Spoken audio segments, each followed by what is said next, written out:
evening and welcome to Sports Federation TV. I'm Elton Davids, I'm your host, and we've got a very different show tonight. We're chatting table tennis and we're chatting gymnastics. Right now I'm joined in studio by Pedro. Good evening, Pedro, how are you? I'm very well, thank you. I'm so pleased to be here. Good. Rosebelle, good evening and welcome. Hi, thank you for having me. Thank you for coming. Tell us a bit about what does WPTT stand for? Time trial? Western Province time trial? No, Western Province table tennis. Okay. So you, both of you are involved in table tennis, I see by the shirts that you wear. I was. You in the I'm, past tense. I'm over the heels now. And not far away yet. No. Rosebelle, what's your involvement in table tennis? Let's start there. I play, I have a disability. I play from a wheelchair. At the moment, I'm still a player. I coach here and there, able-bodied and wheelchair players. So playing in a wheelchair obviously comes with a range of challenges, let's put it that way. What makes it so special for you to be playing in a wheelchair? Let's start there. I play because I love it. Of course, you know, we have restrictions, but I think that over the years I've developed a good style so that I can even be competitive against able-bodied players. Oh wow. Yep. So you give them a run for their money. I do. Okay, so how do you play table tennis in a wheelchair? Let's start with the basics. Obviously you sit in a chair and you just move from left to right. With quite a bit of pace, I'm sure. Unfortunately you can't play and move at the same time. So you know, your reach, you have to work on your reach, moving backwards and forwards, you know, while being static. Okay, so you stay basically on the middle line and your hand moves. You play with two bats, one bat? No, I'm quite agile. Okay, so you can play your backhand and forehand on either side. That's right. Okay. And competitive wise, how many disabled players are there in Western Province? Players with disabilities, at the moment, we probably have about up to 20 active players on provincial level, also on international level. Okay. Yeah. So international level, tell us what's your highest achievement at international level? I've been to 2 Paralympics in Sydney and in Athens. For table tennis? For table tennis. Okay. Yeah, that's 2 of 3. And in Sydney I reached the quarterfinals, but the standard is very high. And I think that we still actually have to do quite a bit of development to get to that type of standard, yeah. Or actually get more exposure, you know, travel more and yeah. Which obviously comes at a price, because I mean it's not cheap to be traveling at your own cost if your federation doesn't have the money for you to qualify, number one, and two, to raise the game. How would you go about raising your standard to get to top 3 in the world? I would say practice. Okay. But yeah, I think I'm kind of on a plateau now, so yeah, I might change back to shooting. I also shoot. Okay. Air pistol. Okay. We'll come to that in a minute. Pedro, through Yeah. your long expanse, let's use that big word, in table tennis, how do people cope with being on a plateau? I mean, you've come through years and years of table tennis. Yeah, the people cope. How do people step up their game to the next level once you reach a plateau as a player? That you must eat table tennis. You must eat. You must have everything like you have your supper. You must have that with your table tennis. You must actually be so averted to saying to yourself, I must. If you see a stroke being done, then you must actually see, well, how did that man do that stroke? Or how did he manage to get that ball across? There's all little things like that help your vision to become a champion. Because it's about that critical eye of seeing things differently. Yeah. Because you're so used to doing things in the same routine that now you Yeah. need to change it to improve. Pedro, tell us a bit about your history. I mean, you've got you can take us whole night telling us about your history. Keep it short and sweet. Tell us some of the highlights. My highlights of my sports was like this. Okay, I took every conceivable title in South Africa here. I was South African double champion with my brother-in-law from 1950 to 65. Okay. We were South African doubles champion and Western Province. Because I think the reason why my table tennis became so high, because I started on the right note. Yep. You see, if you start right, you can go up. But once you start wrong, automatically you'll find out that your table tennis will just get to a certain height. But I reached that height. I could do anything what I want to with the ball. Okay, let's stop there. Tell us what's the right way to start, in your opinion. It's to get to know the ball, the bound. You see, you must even take the ball off your eye off the ball and let the ball bounce and get on the table. You start playing with your ear also. Okay. And not only with the eye, but with your ear. You must hear the ball, tack, then you must know. And all these little things make your man. My coaching is that you keep your eye on the ball continually to the youngsters. And if you want to really be a top player, you must be able to take the ball with your bat. Without even looking at the ball, and you can control that ball with. And I could play with my eyes closed sometimes. Because when I'm eating you across there, I'm watching you move. I don't even watch where the ball falls. Okay. But as the ball drop, I pick it up with my ear. There, the ball is there, and I could do what I want to. I had that, what do you call it, sixth sense, or that I could take a ball anywhere. So you've taken the theory that you play the ball, not the man, literally, in that sense. Yeah, I play the ball, yes. Okay. And then from there, I mean, you won the doubles title so many times. What else? Some of the other highlights of your career? I took every conceivable title. I took the champion of champions. I took South African. That South African champion, what shall I say? It eluded me. I couldn't get a hold of it. Yeah. Every time it seemed to slip through my fingers. And but I took that also, the South African Open singles champion. I took the South African doubles with my brother-in-law from I don't know, I lost count there, but I got it all written down somewhere. Yeah. And your kids, did they play table tennis, or was it only limited to you? I tell you something now. You're not my kid if you don't play table tennis.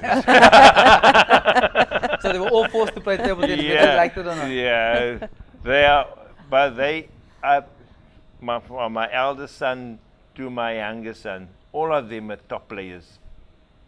And my daughters, all represented South Africa. All of them represented South Africa. My two daughters, they went also overseas, they represented Africa. Anna and Claire, and my three boys. And they're still involved in table tennis. They are now. Clement he's Mr. Big Knob here in the table. I don't want to say big. Chairman, yeah. He's chairman of table tennis, and you know, the game is now up. I actually, it's not that I force them into it. What I do is I make you love the game. Yeah. Being a coach, I always see that I make you love it. If you don't make a child love a thing, then the child will just won't come tomorrow. Yep. I won't force you, but I will make you lovable. In your opinion, how has table tennis changed from the time you played to the way it's being played now? It's much faster now. I can tell you now. Table tennis have really rocketed, you know. But it all depends on the rubbers that they produce now. The rubbers are so fast that if you, with the blink of an eye, the ball is past you again. If you, but your reflexes. So do you think your theory will still apply now, of hearing the ball if the ball's coming so fast? Yeah, you because can. of the rubbers? More or less, you can. I will watch My play was like, I watch a man move, he's moving there. Then I don't want, I will watch where the ball is going to come, and I can hear. Yeah. I usually, they call it volleyball on the volley. Mm. If you play the ball on the volley, you Yep. don't need to worry. You get the ball Yep. continually on the volley. And I worked it so that I got so used to that click, clacks, clicks, clacks, clicks, clacks. And I can close my eyes sometimes and I hear clicks and I can do this. I don't know. Some people say, you're talking nonsense. You must keep your eyes open. Yep. But I used to, that's why I could get a lot of players, they're running this way and I'm hitting the ball that way. Yeah. And I can do this and the players running there and I beat the ball here. Okay. Rosebelle, is your kind of skill level as high as this young man next to you? Must have a lot of years behind her. She's got experience. She's SA champ. Yeah. Went to the Olympics. Yeah, of course. What he's saying makes a lot of sense. But I didn't coach you up or something. You coached me at some stage. Okay. Yeah, that was probably about 30 years ago. Yeah. Yeah, that's a long time. Yeah. Yeah. So yeah, I think if I compare our top players' levels to the overseas, then it's quite good. It's not exactly there, but it's very good. And from I mean, you're still actively involved. From a youth point of view, how's the youth coming through? Is there big youth growth coming through in table tennis? Yeah, sadly no. But we're trying to actually run programs and so on to get them involved, because we're not going to be there forever. So yeah, we have to actually play an active role in trying to get youngsters to come up. And then from a personal point of view, I mean, being involved as a disabled person, do you find that people treat you differently at the table tennis venue because you're in a wheelchair? I think if they don't know me, I think a lot of them actually get a shock when I start playing. So it's always amusing to me. So yeah, at the moment, the club where I'm playing, the guys are really kind of look up to me as a coach to help them with their strokes and so on. So yeah, I'm happy with that. Okay. Someone who's got a lot of technique, talk about strokes all the time. Let's take a short ad break. See you after these strokes.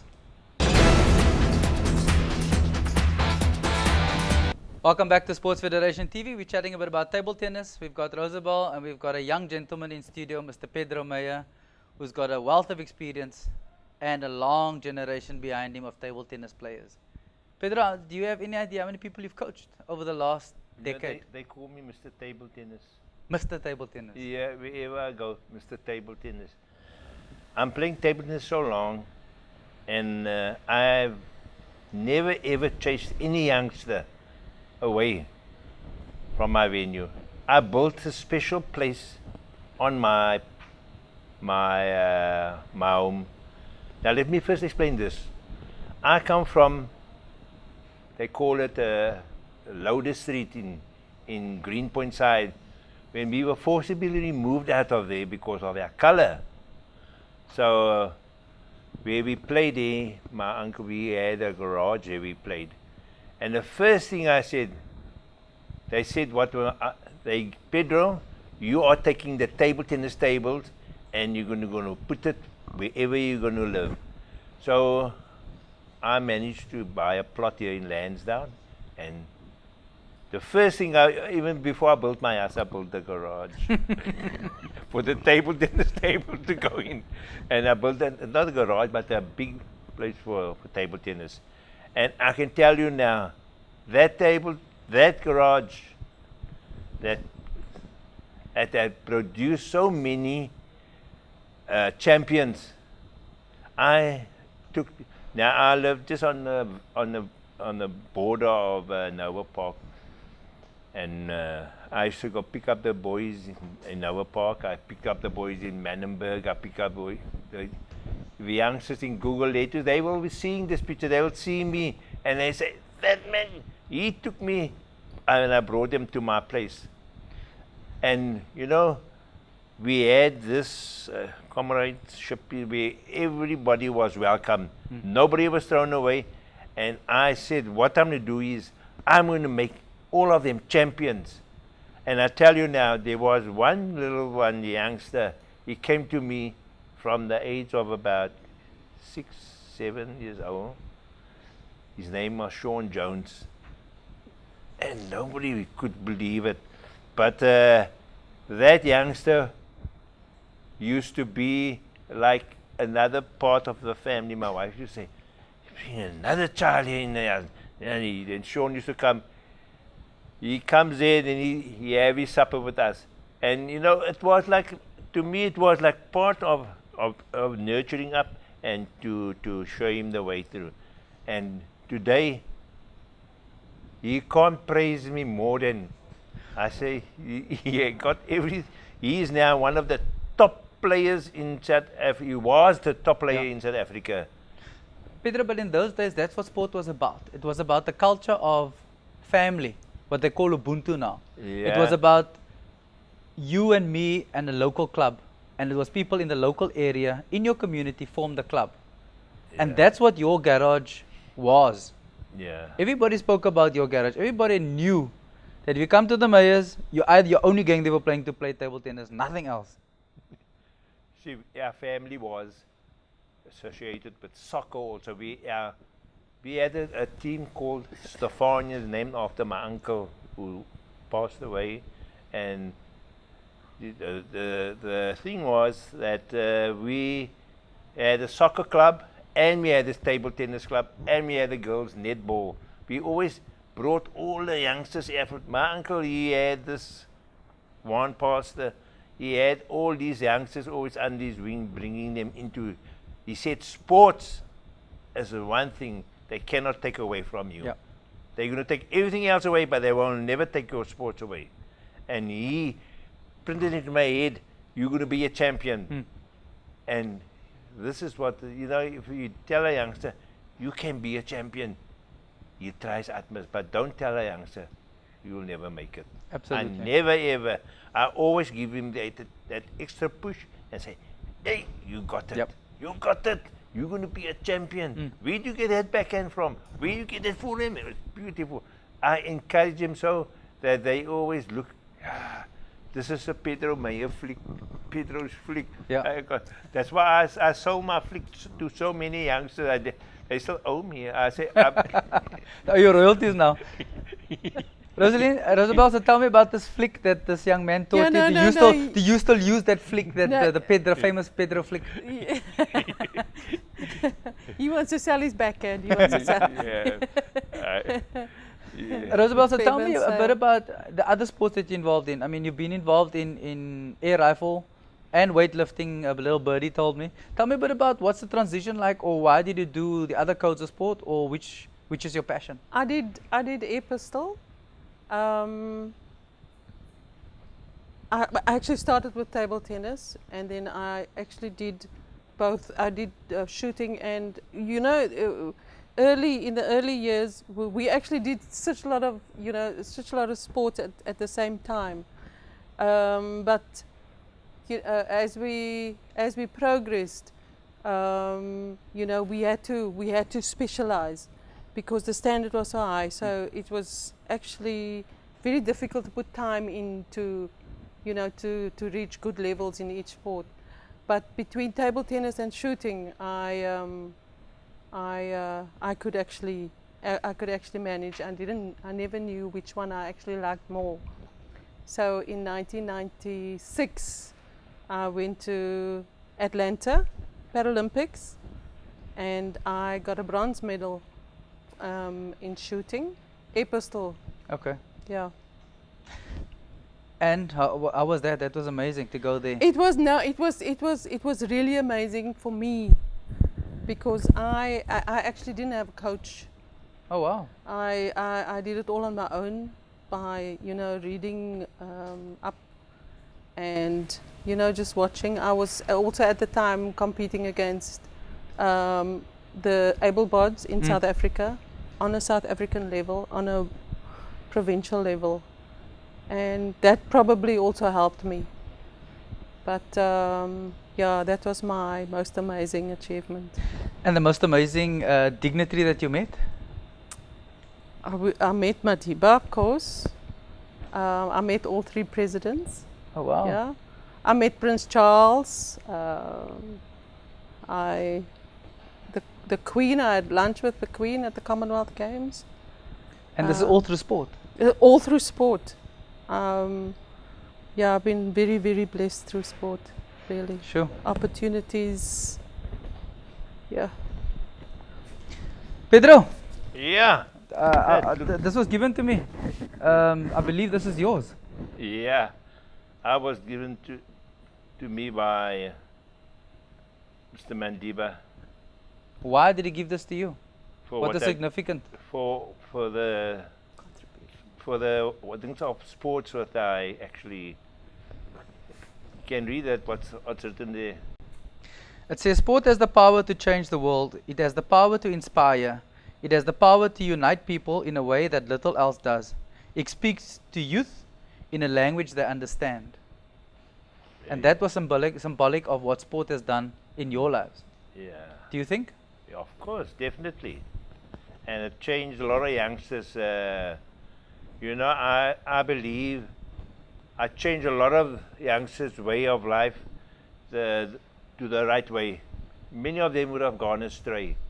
But the sports, table tennis, I told them, don't tell yourself that you cannot win this guy. You must tell yourself, I can. And if you say you can, then automatically you will progress into a. But once you say, no, I will never win. I can't play this shot. Then I make them believe in themselves. That's what my coaching is. I give them all the encouragement. And when you see a youngster that haven't held a bat yet, and when you can't even control a ball, but after one practice session with me, he start controlling the ball on the bat. He's so amazed that he can turn the bat around like this. Yeah. I said, it takes time, but you must have the patience if you want to be a coach. Absolutely. Rose, Pedro touched on the mental ability of sport. How significant is that in sport that you play? Do you visualize your games before you play it, or is it just let's go and play? No, for sure, visualization is very, very important, imagery. Yeah, and of course, applying yourself in practice, so that you can take it to the big match. The only time that we really get those specialized services is when we go to the Paralympics. They actually give us psychologists and nutritionists and doctors and to see to the whole person. Do you think that that's lacking at provincial level, or do you think that's something that needs to be implemented because you're only getting at Paralympics level? Yeah. Do you think it will change the level of our sport? Yeah, I think I definitely think so, and yeah, that is definitely lacking, especially nutrition, and yeah, there's a lot of things that I actually did on my own, and that I still do, like eye exercises and breathing, and yeah, anything that can improve the game, keep my eyes on the ball and off the ball, so you can just hear it. Yeah. Hey Pedro, just hear the ball. Pedro, in closing, what would you say to anybody who wants to participate in sport? What has sport done in your life? Sport has taken me all over the world. I've been to Germany, I've been to China. I mean, but that was now after my playing days was finished. I could never have got a passport. I stuck to my guns. I said, no, I want to go as an ordinary South African, not as a Springbok, but because that time we weren't allowed to. And he said, you know what he told me and my brother-in-law, we must come back. So in 3 months' time, he'll have our passports fixed. And we told him like we needed in 2 months' time that we be going. So it was a difficult time that was. And many of today's youngsters, they take it for granted. They can go here, they can go there. We couldn't get out the country to represent our country. I mean, I could do anything with a ball. My whole life was table tennis. Yep. I can tell you now, I can close my eyes and I could hit the ball. When the ball up on the table, I could close my eyes, I can see where you were running in line. People think I'm making fun, but that's how good you were in those days. Yeah, I was so good. I don't like to brag, but I was bloody good. Rose, how would you motivate someone to participate in sport, whether they're disabled or not? I would motivate them from my own experience. The experiences that I have had through sport has actually influenced my whole life. And you know, I actually love it so much that of course I want to spread the love. I want to spread the gospel of sport. And I think that there are so many opportunities for the youngsters at this stage. You know, I came into the sport when we were still battling, you know, with the government and so on. But it has improved since then. And as Pedro says, you know, the youngsters, you know, they don't know of what we've been through. So yeah, you know, of course, sport has got so many advantages, you know. Absolutely. Pedro and Rose, thank you for your time. Thank you for all the involvement that you've made and positive influences you've had in people's lives. And we look forward to catching up with you again soon. Thanks for having us. Thank you. Thank you. Thank you. Let's take a short ad break, and when we come back, we'll chat gymnastics. See you now.